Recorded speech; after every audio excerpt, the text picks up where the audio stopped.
Welcome to the educational video series by Croatian ice hockey referees. These videos will be released every 2 weeks. They are intended for everyone involved in ice hockey, from players to coaches and even the audience. The goal of these videos is to bring officiating closer to the hockey community, explain certain decisions, and clarify what counts as a penalty and what doesn't.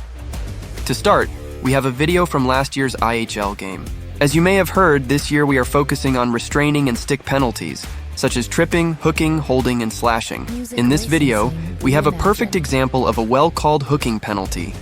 Hooking like this is quite obvious and easy to call. In these cases, a penalty will always be called. The white player from behind uses his stick to make up for being behind and slower than the opponent. The determining factor in this decision is puck possession turnover. The stick goes into the red player's hands, causing him to lose the puck. In second video, we see another well-called tripping penalty. This is footage from the beginning of this season. The blue player tries to reach the puck with his stick, fails, and takes out the legs of the white player. With two main referees on the ice, it's easier to cover every situation. Here, both referees had a good angle on the play and raised their hands for the call. These types of fouls will be penalized throughout the season, hopefully without too many missed calls. This next clip is from an AHL game. We see the white player diving to poke the puck and then taking down the red player. It's important to mention that just because the white player first contacts the puck, it doesn't mean there's no penalty. Teams sometimes find this hard to accept due to misunderstandings of the rules. In some other sports, contacting the ball first means no foul is called, but in hockey, it's different.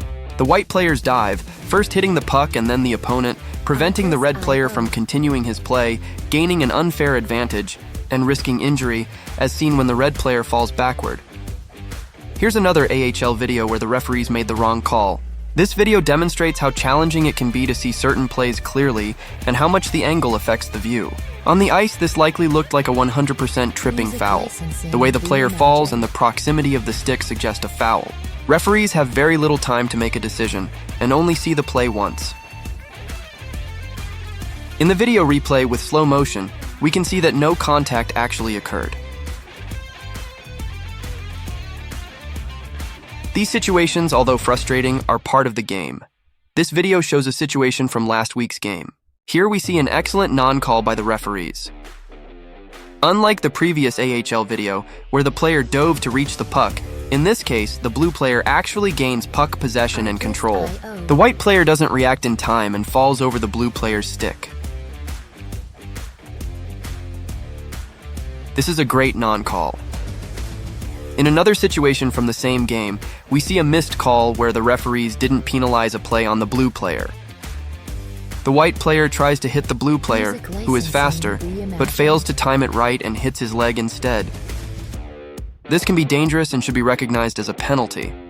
The white player is responsible for timing the hit properly.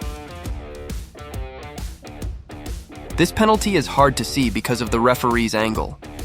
The lower referee has a good view for penalties like boarding, but from his angle, it's difficult to see if there was contact with the leg. Finally, we have footage of a fight from an IHL game. Both players drop their gloves and sticks and start fighting. What we don't like here is that too many players are too close to the fight. This can potentially escalate into a bigger brawl. Although it might be interesting to watch a fight up close, it would be better if the players stepped back and allowed the linesmen to handle the situation, avoiding additional penalties and unnecessary situations.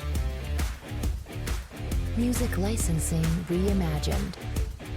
If they want to help, they can move equipment away from the players fighting to prevent anyone from tripping over sticks or other gear, as is the case here.